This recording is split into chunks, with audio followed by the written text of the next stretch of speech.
मोहब्बत या नफरत भाग 3।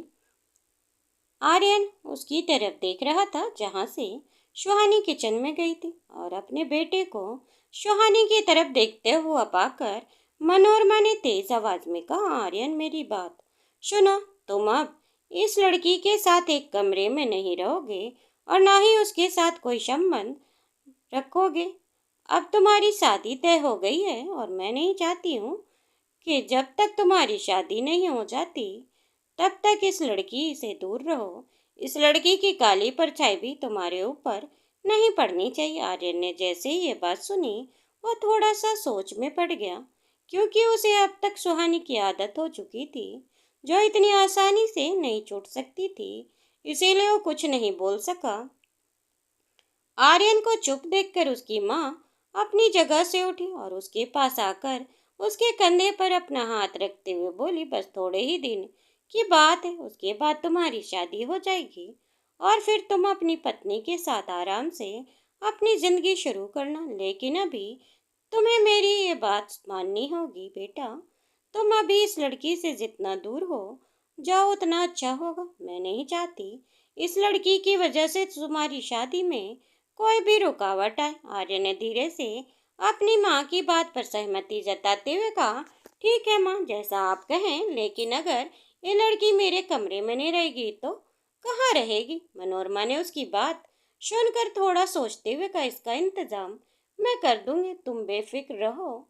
वो वहीं रहेगी जहाँ रहने के काबिल है और मैं उसे उसकी औकात दिखाकर रहूंगी। आर्यन को समझाने के बाद मनोरमा जी सीधे किचन में आई और उन्होंने देखा कि सुहानी किचन के कामों में व्यस्त थी, क्योंकि घर पर मेहमान भी आए हुए थे तो उसका काम काफी ज्यादा बढ़ गया था। मनोरमा जी किचन में आते ही सुहानी अपना काम रोक कर उन्हें देखने लगी। मनोरमा जी ने सुहानी को घूरते हुए कहा, ये लड़की मेरी बात ध्यान से सुन। सुहानी पीछे मुड़ी और मनोरमा जी की तरफ देखते हुए बोली, माँ जी आप यहाँ, आपको कुछ चाहिए क्या? बताइए, मैं आपको ला देती हूँ। मनोरमा जी ने गुस्से से कहा, मुझे तुझसे कुछ नहीं चाहिए, बस इतना कहने आई हूँ कि आज से तू आर्यन के कमरे में नहीं सोएगी। सुहानी ने कहा, कैसी बातें कर रही हैं आप? वो मेरा कमरा है, मैं कहाँ सोऊंगी? मनोरमा जी ने गुस्से से कहा, मुझसे ज्यादा बहस करने की जरूरत नहीं है। आर्यन का रिश्ता तय हो गया है और जल्दी ही उसकी शादी होगी, इसीलिए जितनी जल्दी उससे दूर हो जाएगी उतना ही अच्छा होगा। मैं नहीं चाहती कि मेरे बेटे पर तुम्हारी जैसी मनहूस लड़की का साया भी मेरे बेटे पर पड़े, इसीलिए अब से तुम आर्यन से दूर रहो। सुहानी पहले ही ये सारी बातें सुन चुकी थी, इसीलिए वो हैरान नहीं हुई। उसने गहरी सांस ली और कहा, माँ जी मैं आर्यन जी की पत्नी हूँ, मुझे नहीं लगता कि आपको उनकी दूसरी शादी करवानी चाहिए। ये गलत होगा। मैं उनकी पत्नी हूँ और इस तरह उनकी दूसरी शादी कराना सही नहीं है। मैं इस घर में आने के बाद से कभी किसी का बुरा नहीं चाहती और एक बहू की तरह सारे फर्ज निभाती आई हूँ। सुहानी अभी बोल ही रही थी कि मनोरमा ने उसे जोरदार थप्पड़ मारते हुए कहा, मुझसे बहस करने की जरूरत नहीं है, मैंने जो कह दिया सो कह दिया। अब से तू स्टोर रूम में रहेगी। अपना सारा सामान आर्यन के कमरे से निकाल कर स्टोर रूम में शिफ्ट कर ले और वहीं रहना शुरू कर दे। अगर मैंने तुझे आर्यन के कमरे में देखा तो तेरा वो हाल करूंगी। सुहानी अपने गाल पर हाथ रखे हुए रो रही थी। थप्पड़ की आवाज सुनकर आर्यन की बुआ किचन में आ गई और बोला, क्या हुआ भाभी, ये कैसी आवाज थी? कुछ गिरा क्या? सुहानी चुपचाप खड़ी रही और मनोरमा जी की तरफ देखने लगी। आंसू छुपाते हुए मनोरमा जी ने अपना हाथ हिलाते हुए कहा, अरे नहीं, कुछ नहीं, आप बाहर चलिए, मैं अभी आ रही थी।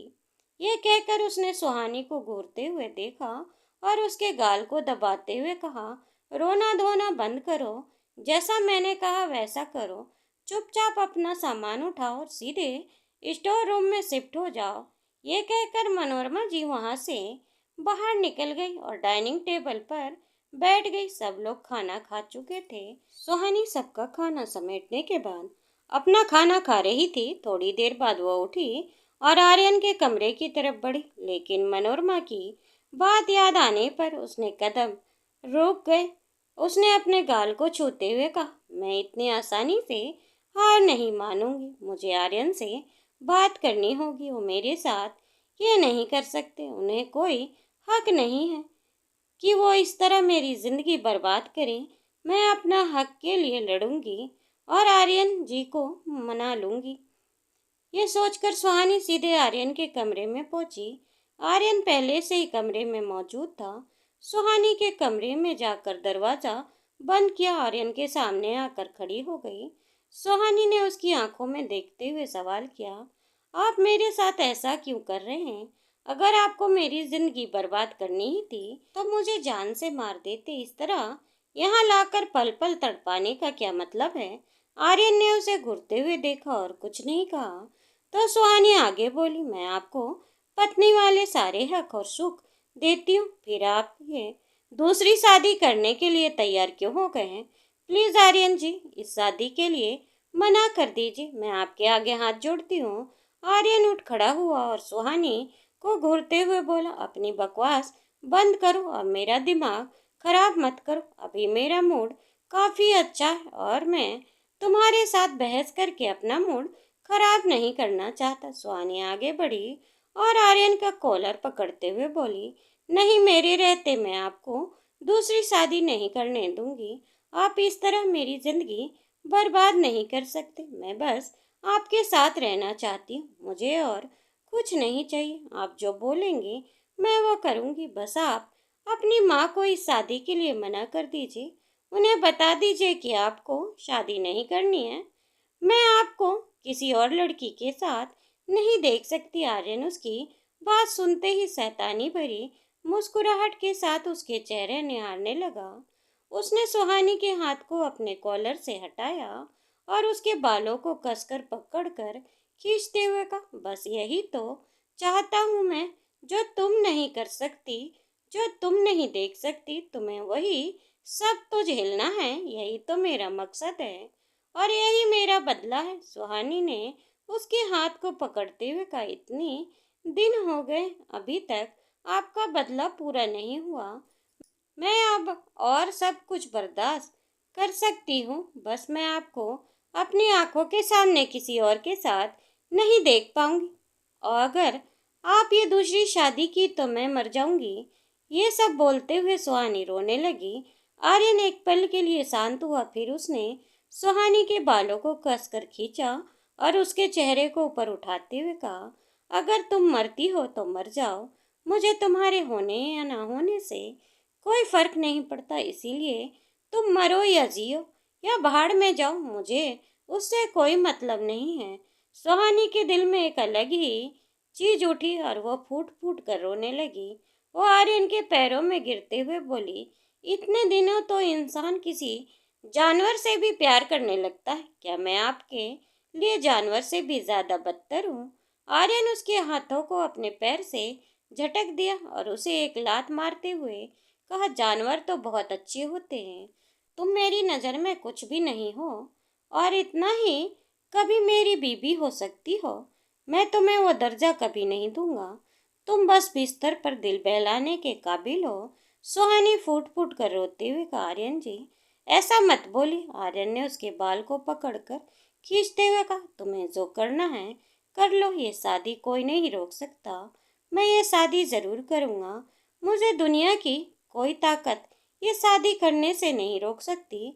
आर्यन ने एक झटके से सुहानी का बाल छोड़ा, जिससे वो जमीन पर गिर गई और आर्यन गुस्से में कमरे से बाहर चला गया। सुहानी वहीं जमीन पर बैठकर रोने लगी। उसे कुछ समझ नहीं आ रहा था कि वो आर्यन को शादी करने से कैसे रोके।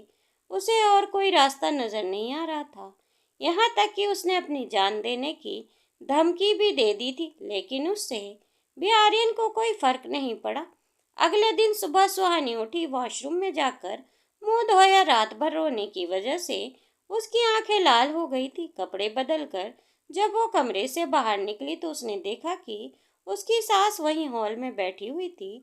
सुहानी को आर्यन के कमरे से निकलते देख वो गुस्से से उठ खड़ी हो गई, लेकिन सब लोगों के वहां पर होने की वजह से वह उसे कुछ बोल नहीं पाई। सुहानी सीधे किचन में चली गई और अपना रोज का काम करने लगी। दोपहर का खाना बन गया। सब लोग खाना खाकर अपने काम पर वापस चले गए। सुहानी का काम खत्म करके आर्यन के कमरे की तरफ बढ़ी तो उसने देखा कि आर्यन के कमरे में ताला लगा हुआ था। कमरे के दरवाजे पर ताला देखकर सुहानी कंफ्यूज होकर बोली, ये कमरे में ताला किसने लगा दिया? आर्यन जी तो घर पर हैं ही नहीं। वह दरवाजे के पास खड़ी होकर ताले को तरफ देख रही थी। तभी मनोरमा जी पीछे से आकर बोली, मैंने तुम्हें कल ही मना किया था ना कि अब ये कमरा तुम्हारा नहीं है। ये कमरा मेरी होने वाली बहू का है। तुम्हें अब इस कमरे में जाने की इजाजत नहीं है। सुहानी ने तेज आवाज में कहा, नहीं माँ जी, आप ऐसा नहीं कर सकती मेरे साथ। मैं इस घर की बहू हूँ और ये कमरा मेरा है। मैं स्टोर रूम में नहीं रहूंगी, मैं अपने कमरे में रहूंगी आर्यन जी के साथ। मनोरमा गुस्से से आगे बढ़ी और सुहानी के गाल पर एक जोरदार थप्पड़ मारा और गुस्से से बोली, बहुत जुबान चलाने लगी है तू आजकल। मैं मेहमानों की वजह से तुझे ज्यादा कुछ कहा नहीं। इसका मतलब ये नहीं कि मैं तुम्हारी फालतू की बातें सुनूंगी। तुम इस घर की बहू नहीं हो और ना ही मेरे बेटे की बीवी हो। उसकी शादी अब होगी और अब इस घर की बहू यहाँ आएगी और वही कमरे में रहेगी। तुम्हारा सारा सामान मैंने स्टोर रूम में रखवा दिया, इसे उठाओ और चुपचाप स्टोर रूम में जाकर पड़ी रहो। इससे ज्यादा तुम्हारी और कोई औकात नहीं है। सुहानी अपने सिर हिलाने लगी। वो कुछ बोलने ही जा रही थी कि मनोरमा आगे बढ़ी और उसके गर्दन पर हाथ रखकर उसके गले को दबाते हुए बोली, खबरदार तुम्हारे मुंह से एक शब्द भी निकला तो, और अब मेरे बेटे की तरफ अपनी नजर उठाकर भी मत देखना। अपने रंग रूप से अगर तुमने उसे बहकाने अपनी तरफ रिझाने की कोशिश की तो तुम्हारा ये रंग रूप तुमसे छीन लूंगी। मैं तुम्हारी खाल उधेड़ दूंगी। सुहानी रोने लगी। मनोरमा ने उसके बालों को कसकर पकड़कर खींचते हुए कहा, अब रोना धोना बंद करो और चुपचाप अपना सामान उठाओ और स्टोर रूम में जाओ। सुहानी बोली, नहीं, मैं स्टोर रूम में नहीं जाऊंगी। मैं अपने हक के लिए लड़ूंगी। आर्यन जी के साथ उनके कमरे में रहना मेरा हक है और ये हक मुझसे कोई नहीं छीन सकता, आप भी नहीं।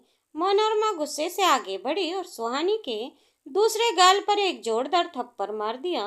उसने सुहानी की कलाई कसकर पकड़कर कहा, अगर तुम्हें स्टोर रूम में नहीं रहना तो फिर तुम मेरी हवेली से बाहर निकल जाओ। तुम्हारे लिए यहाँ पर कोई जगह नहीं है। तुम यहाँ से कहीं भी जा सकती हो और तुम्हें कोई नहीं रोकेगा। और रही बात आर्यन की, तो उसको मैं समझा दूंगी।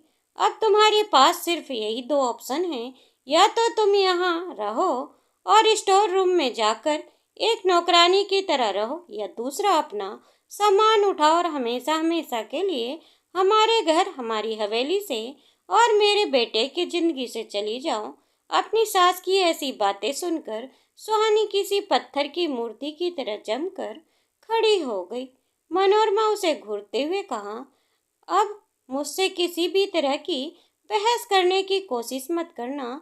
जितना हो सके आर्यन से दूर रहना। उसकी शादी होने वाली है और मैं उसकी शादी में कोई कलेश नहीं चाहती। अब से तुम आर्यन की उसका नाम लेकर नहीं बल्कि छोटे मालिक कहकर बुलाओगी। सुहानी को धमकाने के बाद मनोरमा अपने कमरे की ओर चली गई। सुहानी ने कुछ सामान उठाया और भारी कदमों से स्टोर रूम की ओर चली गई। उसने स्टोर रूम का दरवाजा खोला।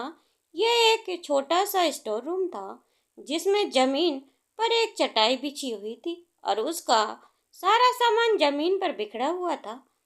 उसके अलावा और भी काफी सारा पुराना टूटा फूटा सामान और कबाड़ भी स्टोर रूम में रखा हुआ था। सुहानी ने चुपचाप वो सारा अपना सामान समेटना शुरू किया और उसकी आंखों से आंसू बहने लगे। वह रोते रोते बोली, हे शिव जी, क्या अब मेरी जिंदगी पहले से भी ज्यादा बदतर होने वाली? आप मुझे और कितना कष्ट देने वाले हैं? कितना और सहना है मुझे? वह फूट फूट कर रोने लगी। उसने रोने की आवाज़ स्टोर रूम से बाहर तक आ रही थी। सुहानी जमीन पर बैठ गई और पूरा दिन यूं ही बीत गया। रात का खाना बनाने के बाद वो वापस स्टोर रूम में आ गई। आज उसका खाना खाने का भी मन नहीं कर रहा था। वो अपने दिल के दर्द को बर्दाश्त करने की कोशिश कर रही थी। उसके हाथ और पैर में मनोरमा के मारे हुए चोटों के दर्द भी उसे बहुत हो रहा था। दूसरी तरफ आर्यन घर आया। उसने आने की आहट सुनकर मनोरमा तुरंत उसके कमरे के पास आई और कमरे का ताला खोल दिया। आर्यन अपने कमरे में चला गया। खाना खाने के बाद जब वो कमरे में बैठा तो इधर उधर देखने लगा। उसे सुहानी कहीं नजर नहीं आ रही थी। उसने मन में सोचा, ये सुहानी कहाँ चली गई? इतनी रात हो गई और अभी तक ये आई नहीं। आर्यन के दिमाग में सुहानी को लेकर कई बातें चल रही थी। उसने घड़ी देखी, 12:30 बज गए थे। सुहानी अभी तक कमरे में नहीं आई थी। तरह तरह की बातें उसके दिमाग में आने लगी। उसने धीमी आवाज में कहा, रोज तो वो 12 बजे तक आ जाती थी। इससे ज्यादा देर तो उसने आज तक कभी नहीं लगाया। तो फिर आज इतनी देर क्यों कर रही है? और वो अभी तक आई क्यों नहीं? कहीं सच में उसने सुसाइड तो नहीं कर लिया? क्योंकि कल जिस तरह से वो बात बोल रही थी उसे तो ऐसा लग रहा था कि वो सच बोल रही है। आर्यन जल्दी से उठ खड़ा हुआ और वो सुहानी को ढूंढने लगा। वो सबसे पहले कमरे से बाहर निकला और किचन गया। किचन में कोई नहीं था। वो तुरंत किचन से बाहर आकर हॉल में और हवेली की बाकी सारी जगह पर उसे ढूंढने लगा। दोस्तों, उम्मीद करती हूँ आपको हमारी कहानी पसंद आई होगी। कहानी पसंद आई हो तो वीडियो को ज़्यादा से ज़्यादा लाइक करें और चैनल पर नए हो तो चैनल को सब्सक्राइब करना ना भूलें। बेल आइकन दबाएं जिससे मेरी वीडियो की फ्री नोटिफिकेशन आप तक पहुंचती रहे।